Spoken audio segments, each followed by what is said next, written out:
အားလုံးပဲမင်္ဂလာပါခင်ဗျာဒီကနေ့ကျွန်တော်ရောက်ရှိနေတဲ့နေရာကတော့ဖူရှိမိအီနာလီလို့ခေါ်တဲ့ဖះเจ้าကိုရောက်ရှိနေတာဖြစ်ပါတယ်ခင်ဗျာဒီဖះเจ้าကဆိုလို့ရှိရင်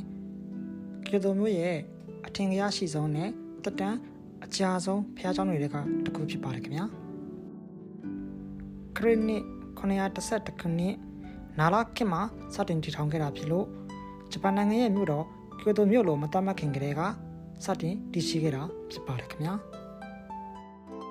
ဒီဘုရားကျောင်းကိုဟာတာနော်အီရောကုဆိုတဲ့လူပုဂ္ဂိုလ်တူကစတင်တည်ထောင်ခဲ့တာဖြစ်ပါတယ်အီနာလီဆိုတဲ့နာမည်ကိုပူဇော်ဖို့အတွက်အီနာလီတောင်ကုန်းမှာတည်ဆောက်ခဲ့တာဖြစ်ပါတယ်ခင်ဗျာအီနာလီဆိုတာကတော့ရှင်တိုဘာသာအရဆိုလို့ရှိရင်စံစပါးစိုက်ပျိုးရေးစီးပွားရေးနာမည်လို့ခေါ်ဆိုကြပါတယ်ခေတ်ကာလပြောင်းလဲလာတာနဲ့အမျှလုပ်ငန်းရှင်တွေကုန်သည်တွေကသူတို့ရဲ့စီးပွားရေးကိုအောင်မြင်ဖို့အတွက်လာရောက်စတောင်းရအဓိကနေရာတစ်ခုဖြစ်လဲသတ်မှတ်လာကြပါတယ်ခင်ဗျာဒီကနေ့မျက်မှောက်ခေတ်မှာတော့ဖူရှိမိအီနာလီဘုရားကျောင်းဟာဆိုလို့ရှိရင်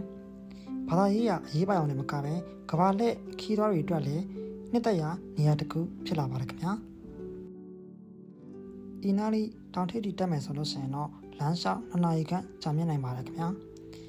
ဘေးပတ်လက်မှာတော့သေးငယ်တဲ့ဖျားချောင်းလေးတွေနဲ့ရှုခင်းတွေကိုတော်ဝါကြီးခန်းစားလို့ရပါတယ်ခင်ဗျာအားလုံးပဲကီတိုမြို့ကိုရောက်လို့ရှိရင်ဟာဒီဖျားချောင်းကိုလည်းတွားကြည့်တင်တယ်လို့ကျွန်တော်ကတော့သတ်မှတ်ပါတယ်ခင်ဗျာဆက်လက်ပြီးကြည့်ရှုပေးပါအောင်ခင်ဗျာ